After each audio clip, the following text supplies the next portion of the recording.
सो हमारे पास एक थ्योरम होती है मैट्रिसेस के अंदर जो बोलती है हमसे every square matrix can be uniquely expressed as a sum of a symmetric and a skew symmetric matrix. It means हर स्क्वायर मैट्रिक्स को हम लोग as a sum of symmetric matrix and skew symmetric matrix से represent कर सकते हैं। ठीक है, तो इसका प्रूफ मैं आपके लिए कर देता हूँ। प्रूफ आपके लिए इंपॉर्टेंट इतना नहीं है, लेकिन फिर भी क्वेश्चन को करने के लिए हमें समझना बहुत ज़रूरी है इसको।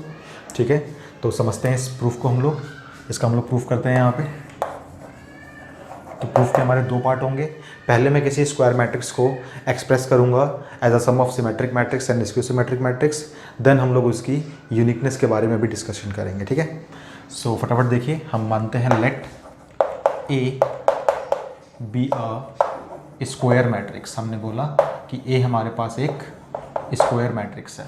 ठीक है ना, देन क्या हम ऐसा बोल सकते हैं A is equals to half times of A plus A transpose and plus A minus A transpose. आप खुद देखिए, ए ट्रांसपोज से ए ट्रांसपोज कैंसिल आउट हो जाएगा, यहाँ बन जाएगा ट्वाइस ऑफ ए, और ट्वाइस ऑफ ए का 2 यहाँ से कैंसिल आउट हो जाए तो ए इक्वल्स टू ए मिल जाएगा हम लोगों को।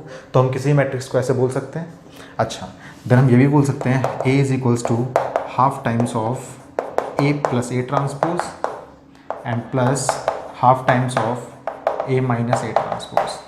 आप खुद देखिए, हमने बस कुछ नहीं किया, हमने इस पार्ट को लिख दिया यहाँ पे और इस पार्ट को लिख दिया यहाँ पे। ठीक है ना, और लेट हमने बोल दिया यहाँ पे A is equals to P plus Q. हमने इन दोनों मैट्रिसेस को एक नाम दे दिया पी और एक को नाम दे दिया क्यू का, where P equals to this and Q equals to this. Now अब हमारा मेन काम है, अगर हम कुछ भी करके इसको प्रूफ कर दें कि पी हमारी एक सिमेट्रिक मैट्रिक्स है और क्यू हमारी एक स्क्यू सिमेट्रिक मैट्रिक्स है, तो हम लोग ए को एक्सप्रेस कर पाएंगे as a sum of symmetric matrix and skew symmetric matrix. तो फटाफट देखिए, हम लोगों को पता है कि किसी मैट्रिक्स को कैसे हम लोग सिमेट्रिक और स्क्यू सिमेट्रिक प्रूफ करते हैं। सो हमें मालूम है कैसे सिमेट्रिक और स्क्यू सिमेट्रिक प्रूफ करना होता है। उस मैट्रिक्स का आप लोग ट्रांसपोज ले लीजिए। अगर ट्रांसपोज हूबहू वही मैट्रिक्स बन के आती है तो वो सिमेट्रिक मैट्रिक्स होती है। अगर transpose negation of that matrix बन के आती है तो वो स्क्यू सिमेट्रिक मैट्रिक्स होती है। ठीक है, तो हम लोग करते हैं यहाँ पे half times of A plus A transpose का हम लोगों ने होल ट्रांसपोज लिया। तो ट्रांसपोज हमेशा मैट्रिसेस पे ही अप्लाई होता है। हाफ एक स्केलर है, इस पर अप्लाई नहीं हुआ तो हाफ हमारा बाहर निकल जाएगा और ये हो जाएगा ए प्लस ए ट्रांसपोज का होल ट्रांसपोज। सो ये हमें मिलेगा half times of A transpose plus A transpose का होल ट्रांसपोज। यहाँ हमने प्रॉपर्टी लगाई है, अगर सम मैट्रिसेस का दिया हुआ है और ट्रांसपोज हमें करना है, ट्रांसपोज डिस्ट्रीब्यूट हो जाएगा दोनों के ऊपर। ठीक है, सो ये हमारे पास आएगा half times of A transpose and plus हमें मालूम है कि यही ट्रांसपोज का ट्रांसपोज ए ही होता है। तो आपने क्या पाया, हूबहू वही मैट्रिक्स हमें दोबारा मिल गई। ठीक है, आप चाहे तो इसको लिख सकते हैं ऐसे, is equals to half times of A plus A transpose. So क्या पता लगा हम लोगों को यहाँ से, therefore P is a symmetric matrix. P हमारी क्या है, एक सिमेट्रिक मैट्रिक्स है। ये हमने यहाँ पे प्रूफ कर दिया। नाउ अब हम बात करते हैं Q को भी देख लेते हैं एक बार हम लोग। सो Q के लिए हम क्या करेंगे, सो Q का भी ट्रांसपोज निकालते हैं। तो Q हमारा है यहाँ पे half times of A minus A transpose का हमने होल ट्रांसपोज निकालने की कोशिश करी। तो हमें क्या मिलेगा, हाफ तो एक स्केलर है, ट्रांसपोज इसके ऊपर अप्लाई नहीं होगा, लेकिन ये हो जाएगा ए माइनस में ए ट्रांसपोज का होल ट्रांसपोज। और जब ये अप्लाई होगा तो ये हो जाएगा half times of A transpose minus A transpose का होल ट्रांसपोज। आप सबको पता है कि अगर दो मैट्रिसेस का डिफरेंस दिया हुआ है और ट्रांसपोज लगा हुआ है तो ट्रांसपोज दोनों मैट्रिसेस के ऊपर लग जाएगा। वही हमने काम यहाँ पे किया है। सो ये हमारे पास आया half times of A transpose को ए ट्रांसपोज ही रहने दीजिए, माइनस ये हमारा हो जाएगा only A, because A transpose का दोबारा ट्रांसपोज करने पे आपको ए ही मिलता है। अब आपने क्या नोटिस की, एक चीज़ आपने नोटिस की कि हाफ टाइम्स ऑफ हम इसको लिख सकते हैं माइनस एन बाहर लेके, और इसको हम बोल सकते हैं ए माइनस में ए ट्रांसपोज। आपने क्या नोटिस किया, इस मैट्रिक्स का ट्रांसपोज करने पे आपको नेगेशन ऑफ दैट मैट्रिक्स मिल रहा है। इसका मतलब therefore Q is a skew symmetric matrix. इसका मतलब Q हमारी स्क्यू सिमेट्रिक मैट्रिक्स है। इस पार्ट को फटाफट आप लोग नोट डाउन कर लीजिए, बिकॉज ये पार्ट हमारे लिए बहुत ज़रूरी है। हमने एक्सप्रेस कर लिया, अब हम इसकी यूनिकनेस को प्रूव करने वाले हैं। तो फटाफट आप इसको नोट डाउन कर लीजिए। यूनिकनेस वाला पार्ट मैं यहाँ पे करता हूँ, थोड़ा टाइम दीजिए आप लोग, इसको फटाफट आप लोग नोट डाउन कर लीजिए जल्दी से।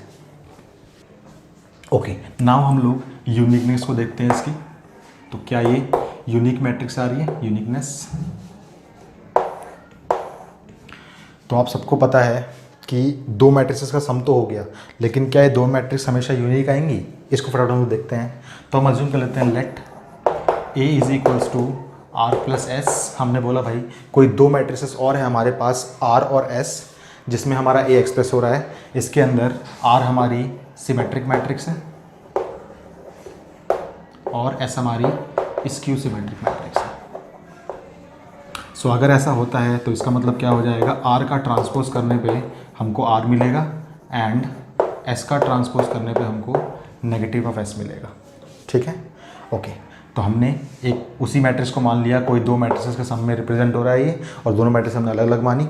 अगर हम कुछ भी करके प्रूफ कर दें कि ये दोनों मैट्रिक्स एक्चुअल में यही दोनों मैट्रिक्स हैं, तो यूनिकनेस यहाँ पे हमारी प्रूफ हो जाएगी। ठीक है, तो देखते हैं हम लोग क्या कर सकते हैं। तो इस इक्वेशन में हमने ट्रांसपोज बोथ साइड किया, तो हमारे पास था A is equals to R plus S हमारे पास था, हमने अप्लाई कर दिया ट्रांसपोज बोथ साइड्स।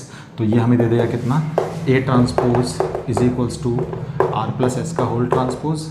सो ये हमें मिल जाएगा A transpose is equals to R transpose plus S transpose, and ये हमें दे देगा A transpose is equals to what, R transpose is R and S transpose is minus S। तो A ट्रांसपोज हमारे पास ये आया।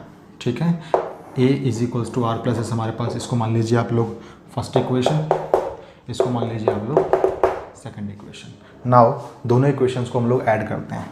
Now A plus A transpose actual में कितना आ रहा है देखते हैं एक बार।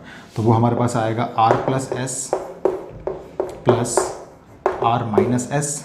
एक्चुअल में A प्लस में A ट्रांसपोज फिर कितना हो जाएगा, तो वो हो जाएगा ट्वाइस ऑफ R, और R हमारा कितना आ जाएगा यहाँ से, तो R हमारा आ जाएगा half times of A plus A transpose. जो ये कौन सी मैट्रिक्स है आप ध्यान से देखिए, तो वो हमारी P मैट्रिक्स है। Therefore R is equals to P हमारे पास यहाँ है। जो हमने R मैट्रिक्स मानी थी वो एक्चुअल में P मैट्रिक्स ही है।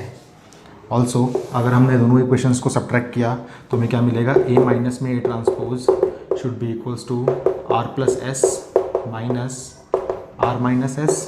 तो A माइनस में A transpose equals to R plus S का मतलब हो जाएगा, ये कैंसिल आउट हो जाएंगे यहाँ से, तो ये हो जाएगा twice of S, and this will be S equals to half times of A minus में A ट्रांसपोज। आप ध्यान से देखिए, half times of A minus में A ट्रांसपोज कौन सी मैट्रिक्स थी, तो हमारे पास वो मैट्रिक्स थी Q मैट्रिक्स थी। देयरफॉर हमारी S मैट्रिक्स जो है वो Q है। इसका मतलब आप चाहे कोई भी दो मैट्रिक्स यहाँ पे लेके चलिए, जो आपने ओरिजिनली मैट्रिसेस में एक्सप्रेस किया था वो एक्चुअल में उन्हीं मैट्रिक्स से ही एक्सप्रेस हो पाएगा। इसका मतलब स्क्वायर मैट्रिक्स जो होती है वो एक्सप्रेस तो हो जाती है sum of symmetric matrix and skew symmetric matrix, but also वो यूनिकली एक्सप्रेस होती है, यानी कि इन दोनों मैट्रिक्स के अलावा और किसी मैट्रिक्स में हम उसको एक्सप्रेस नहीं कर सकते। ठीक है, तो ये इसका प्रूफ था। इस प्रूफ को आप चाहे तो नोट डाउन कर सकते हैं। ये प्रूफ हमारे वैसे सिलेबस का पार्ट है नहीं, लेकिन फिर भी हमने इसको प्रूफ करके दिखा दिया आप लोगों को। ठीक है, तो इसको प्लीज़ आप नोट डाउन कर लीजिए ताकि आप आने वाले क्वेश्चंस को ध्यान से कर सकें। प्लीज़ नोट डाउन कर लीजिए इस क्वेश्चन को।